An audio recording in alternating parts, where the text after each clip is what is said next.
Albatta bu yangi davr jinkashlari o'zini dahan deb qaramaydi, balki ilmiy tadqiqot deb qaraydi.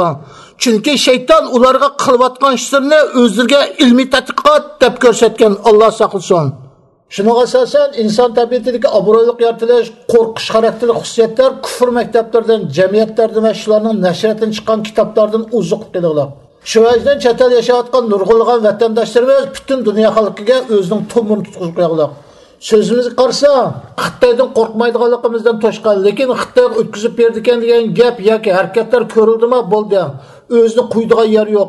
Hamma yer patparaqchilik. Xitoyga o'tkazib bermaydigan davlatdan izlash va yolvurish bilan avara. Tushimizda o'zimizda vatanda ko'rdigan bo'lsak, bo'ldi, buni tasvirlashning o'rni yo'q. Hatto tushimizdan deb qopgan qadar.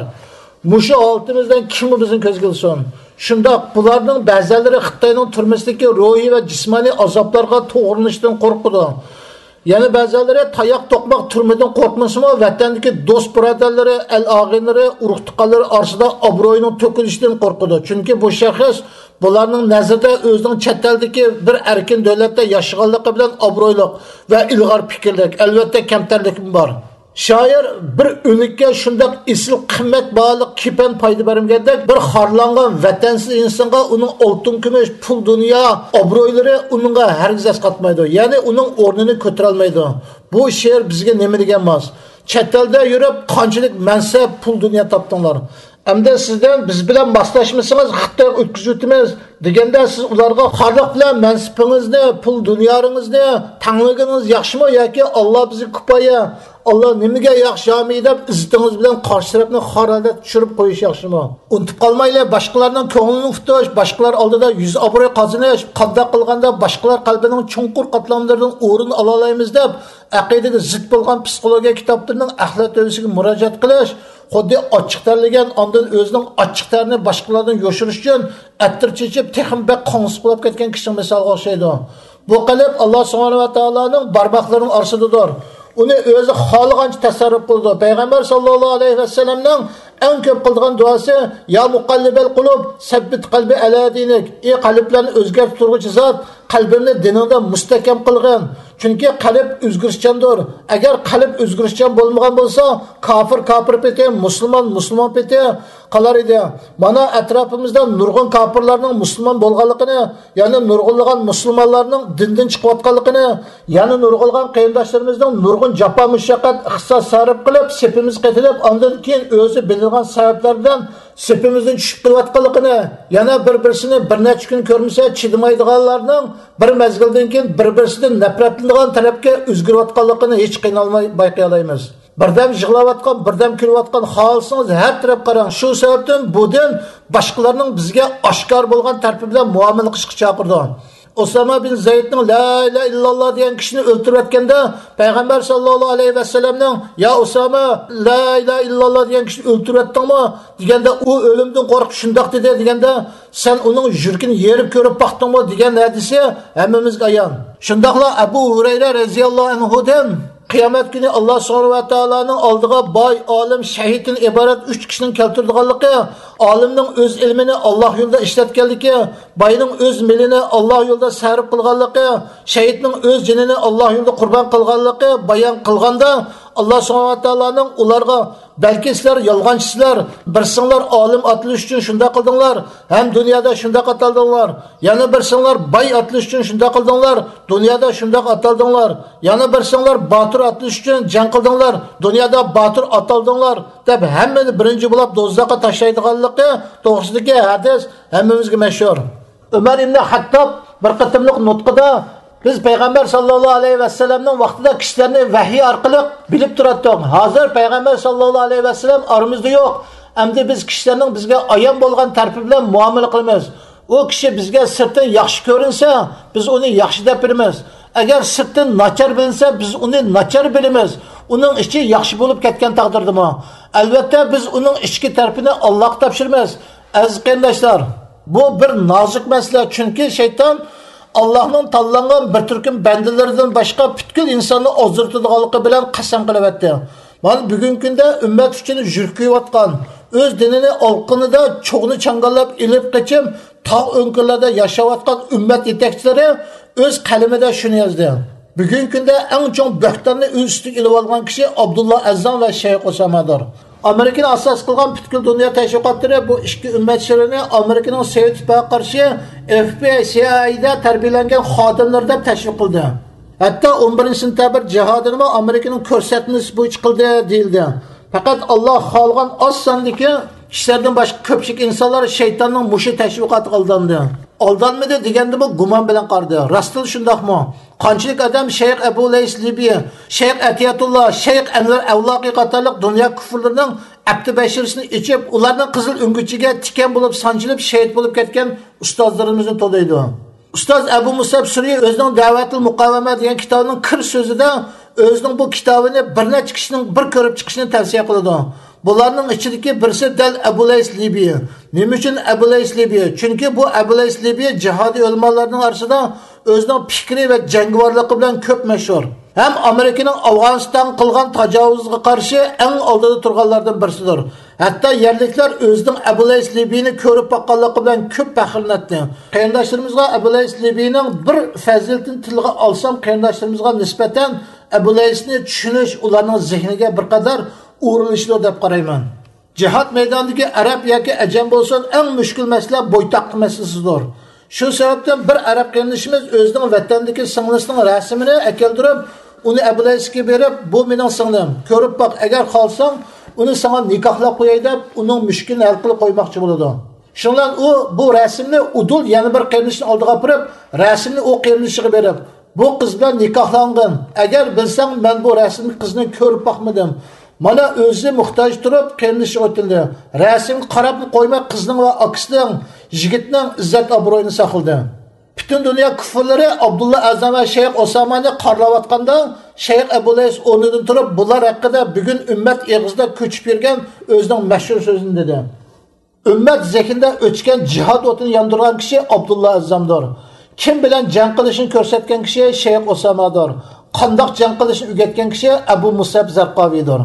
Shunda Abdullah Azam butkul dunyo musulmonlarini Afg'onistonga kelib Sovet ittifoqiga qarshi jihad qilishga chaqirib, jihad o'tini yondirib o'tdi. Shayx Osama bo'lsa Amerika mavjud bo'ladi ekan, bu ummatni hargiz xorliqdan qutulmaydi deb butkul ummatga bu ummatning haqiqiy dushmanining Amerika ekanligini ko'rsatib qo'ydi. Abu Musab Zarqaviy bo'lsa necha minglagan fidoilik amaliyoti bilan Amerikani chaqirtib o'tdi.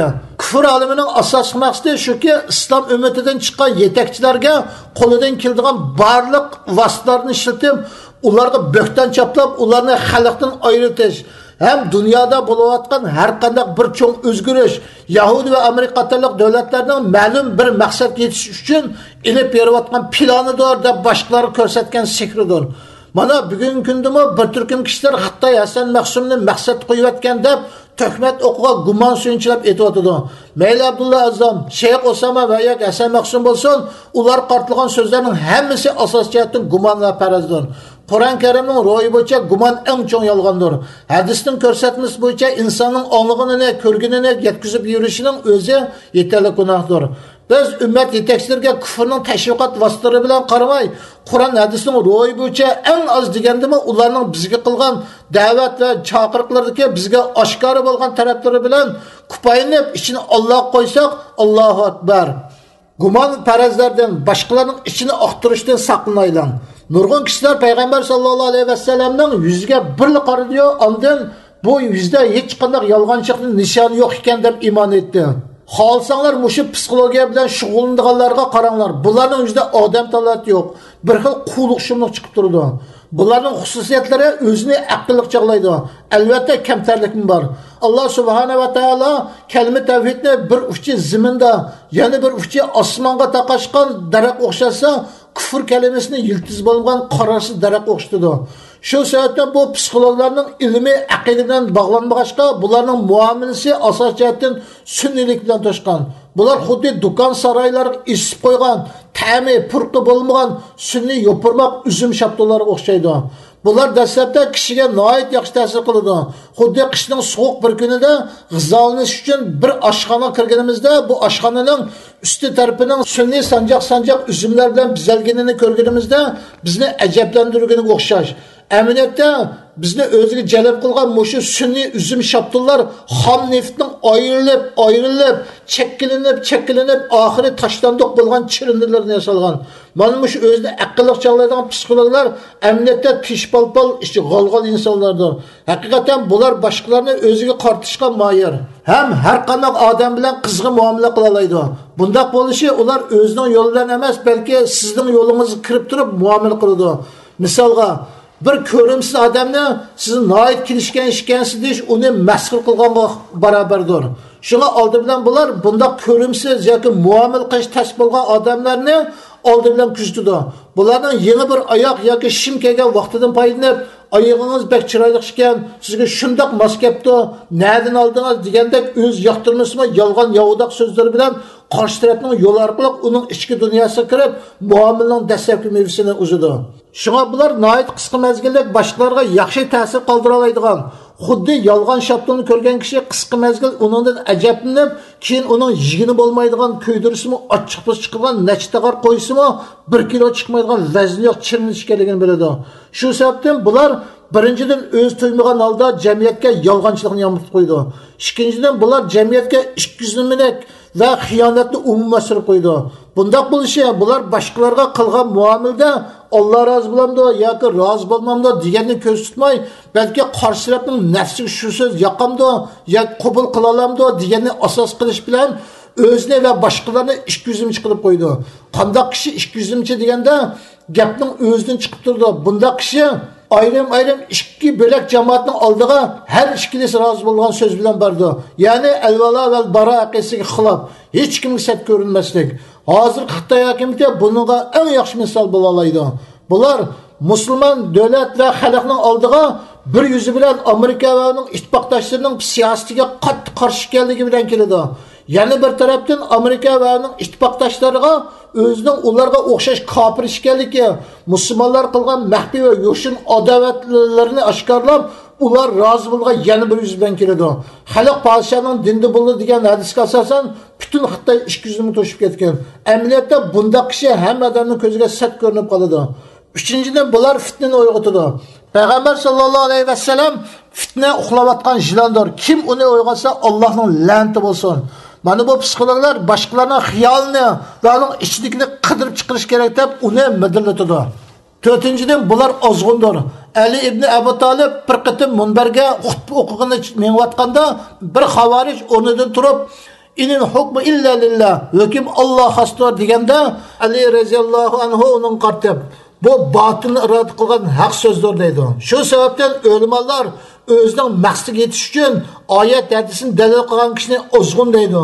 Mana bu psixologlar inson tabiatidagi mijoz xarakterlarni boshqalarga bir qadar sharhlagandan keyin o'zining gapini texnika kuchlantirish va texnika ko'p odamni o'zi qartish uchun shu tadqiqotga oyat hadislarni qo'shimcha dalil qilib ko'rsatadi. Shundaqlar yana bir bo'laklari bu ilmning qattiq ziyonli ekanligini tunib yetish bilan birga bu ilmni bilmisi bo'lmaydi deb qaraydiganlar bor. Bu xuddi palg'ishanma, palsin yurma degandek. Beshinchidan bular nashayan ishqa darvoza ochadigan bayroqdorlar. Shaytonning yot ayol bir yerda bo'lmasin. Agar shundoq bo'lib qolsa, men ularning uchinchisi bo'lib, u ikkisi orasida elchilik qilib, maqsadimga yetmoqchi bo'ldi qilmayman deganligi hadis kelgan.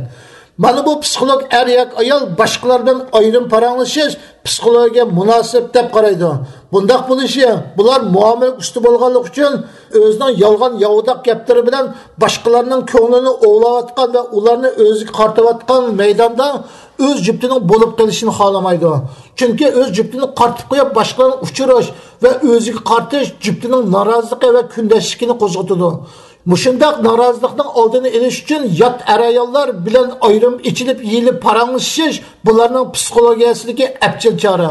Mana bular o'zining muomala jihatdagi ortiqchiligi bilan qanchilgan sodda qiz yigitlarni yo'ldan chiqardi. Oilalarni buzdi va nashan ishlarni qildirib, uni filmga olib, agar biz bilan moslashmasang bu ko'rinishlarni atrofga yutimiz degan